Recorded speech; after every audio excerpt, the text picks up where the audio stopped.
বৃষ্টির ফোঁটায় লেখা থাকে হাজারো না বলা গল্প। মেঘলা আকাশ, ভেজা বাতাস আর এক মুঠো শান্তি, এই তো বৃষ্টি ভেজা দিনের সৌন্দর্য। সো হ্যালো এভরিওয়ান, আসসালামু আলাইকুম। আশা করি যে যেখান থেকে আজকের ভিডিওটা দেখছেন সবাই আল্লাহর রহমতে অনেক বেশি ভালো আছেন, সুস্থ আছেন। বেশ কয়েকদিন হয় এত বেশি বৃষ্টি হচ্ছে, এই গাছটা আমার রুমের ভিতরেই ছিল, তবে 3-4টা পাতা শুকিয়ে গিয়েছে। ভাবলাম পাতাগুলো কেটে দেওয়ার পর গাছটা একটু স্প্রে করে পাতাগুলো সুন্দরভাবে মুছে দিয়ে তারপর আমি বেলকনিতে রেখে দেব, যেহেতু বৃষ্টির পানিটা পেয়ে গাছগুলো যেন অনেক বেশি সুন্দর এবং সতেজ হয়। এখানে আমি প্রায় গাছগুলোই বেলকনিতে রেখে দিয়েছিলাম, আবার একটু রুমে নিয়ে এসেছি ভিডিও করার জন্য।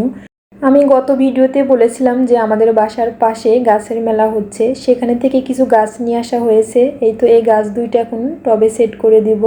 তবে আরও কিছু গাছ নিয়ে আসা হয়েছে মেলায় থেকে, এখনও আমি সেগুলো টবে সেট করিনি, ওভাবেই রেখে দিয়েছি। টব নিয়ে আসলে আমি অবশ্যই সেট করে আপনাদের সঙ্গে শেয়ার করব। আপনারা সবাই আমার এই বেলকনির গাছের ভিডিওগুলো এত বেশি পছন্দ করেন, প্রায় সময় আমার একটা কমেন্ট আসে যে আপু আপনি যখনই ভিডিও পোস্ট করবেন একটু করে আপনার এই বেলকনিটা আমাদের সঙ্গে শেয়ার করবেন, অনেক বেশি ভালো লাগে। আমি চেষ্টা করি আপনাদের সঙ্গে আমার এই গাছের ভিডিওগুলো শেয়ার করার জন্য। তারপর বেলকনি থেকে এসে ভাবলাম এখন একটু চা তৈরি করে নেওয়া যায়। প্রায় সময় আমি রং চাটাই তৈরি করে থাকি, তবে আজকে ভাবলাম একটু দুধ চা তৈরি করি। গত ভিডিওতে আমি রং চার ভিডিওটা আপনাদের সঙ্গে শেয়ার করেছিলাম, সেখানে এক আপু কমেন্টস করেছিলেন যে আপু আপনি কি কখনোই দুধ চা খান না, শুধু রং চাই খান? হ্যাঁ, আমি মাঝে মাঝে দুধ চাটা তৈরি করে থাকি যখন ভালো লাগে আর কি, তবে প্রায় সময় আমার রং চাটাই খেতে ভালো লাগে। অনেক আপুরে আমাকে কমেন্টস করেন যে আপু আপনার ভিডিওগুলো অনেক বেশি সুন্দর হয়, ভিডিওগুলো আপনি কিভাবে তৈরি করেন? আপনারা চেষ্টা করবেন ভিডিওটা বিভিন্ন অ্যাঙ্গেল থেকে নেওয়ার জন্য, মানে এক পাশে থেকে যখন ভিডিওটা আপনারা নেবেন দেখতে অতটা সুন্দর হবে না, বিভিন্ন পাশ থেকে ভিডিওটা নেওয়ার চেষ্টা করবেন, দেখবেন আপনাদের ভিডিওগুলো অনেক বেশি সুন্দর হবে। আমি মানি প্ল্যান্ট গাছের একটা পিকচার আপনাদের সঙ্গে শেয়ার করেছিলাম, সেখানে অনেক অনেক কমেন্টস এসেছে যে আপু আপনি কিভাবে এই গাছটা এতটা লম্বা করেছেন, একটু জানাবেন প্লিজ।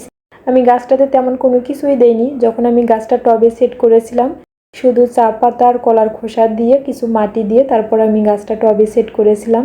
তারপর মাশাআল্লাহ দেখতে অনেক বেশি লম্বা এবং সুন্দর হয়েছে।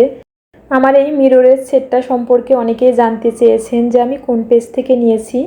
আমি এই মিররের সেটটা কোনো পেজ থেকে নেইনি, আমি নিজেই বাসায় তৈরি করেছিলাম। এই মিররটা আমি কিভাবে তৈরি করেছি আমার পেজে টিউটোরিয়াল দেওয়া আছে, আপনাদের যদি দেখতে ইচ্ছা করে আমার পেজ থেকে ঘুরে আসতে পারেন। বাহিরে যেহেতু মুষলধারে বৃষ্টি হচ্ছে তাই ভাবলাম খিচুড়ি রান্না করে নেওয়া যাক। এখন হচ্ছে আমি একটা প্লেট সাজিয়ে নিচ্ছি, মাটির প্লেটে খিচুড়ি খেতে আলাদা একটা ভালো লাগা কাজ করে।